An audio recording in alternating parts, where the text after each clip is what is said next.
মধ্যপ্রাচ্যের দেশ সংযুক্ত আরব আমিরাত সম্প্রতি পাকিস্তানিদের ভিসা স্থগিত করেছে দেশটি। কিন্তু হঠাৎ কেন পাকিস্তানিদের ভিসা স্থগিত করল সংযুক্ত আরব আমিরাত? সূত্র বলছে, ভিক্ষাবৃত্তি, প্রতারণা এবং বিভিন্ন অপরাধমূলক কর্মকাণ্ডে পাকিস্তানি নাগরিকদের সম্পৃক্ততার অভিযোগই আরব আমিরাতের কঠোর অবস্থানের প্রধান কারণ। বৃহস্পতিবার পাকিস্তানের কেন্দ্রীয় স্বরাষ্ট্র মন্ত্রণালয়ের অতিরিক্ত সচিব সালমান চৌধুরী বিষয়টি আনুষ্ঠানিকভাবে নিশ্চিত করেছেন।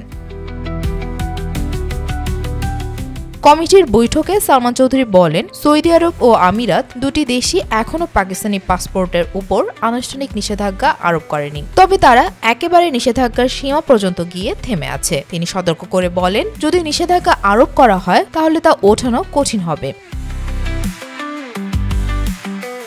বর্তমানে সংযুক্ত আরব আমিরাত কেবল অফিসিয়াল এবং কূটনৈতিক পাসপোর্টধারীদের ভিসা প্রদান করছে। এদিকে মানবাধিকার কমিটির প্রধান সামিনা মুমতাজ জেহরি স্বরাষ্ট্র মন্ত্রণালয়ের বক্তব্যের সত্যতা নিশ্চিত করেছেন।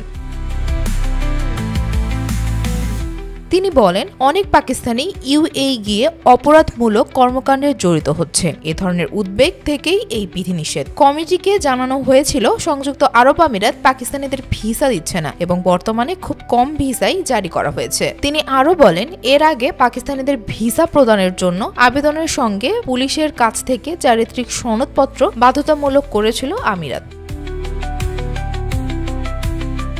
তবে সংযুক্ত আরব আমিরাত দূতাবাসের একজন সিনিয়র কূটনৈতিক পাকিস্তানের জাতীয় দৈনিক দ্য ডনকে বলেন, পাকিস্তানি নাগরিকদের ভিসায় কোনো নিষেধাজ্ঞা নেই। পাকিস্তান এবং সংযুক্ত আরব আমিরাতের মধ্যে ঘনিষ্ঠ কূটনৈতিক, অর্থনৈতিক এবং সাংস্কৃতিক সম্পর্ক রয়েছে। সংযুক্ত আরব আমিরাত মধ্যপ্রাচ্যে পাকিস্তানের অন্যতম বৃহত্তম বাণিজ্যিক অংশীদার এবং রেমিটেন্সের একটি প্রধান উৎস।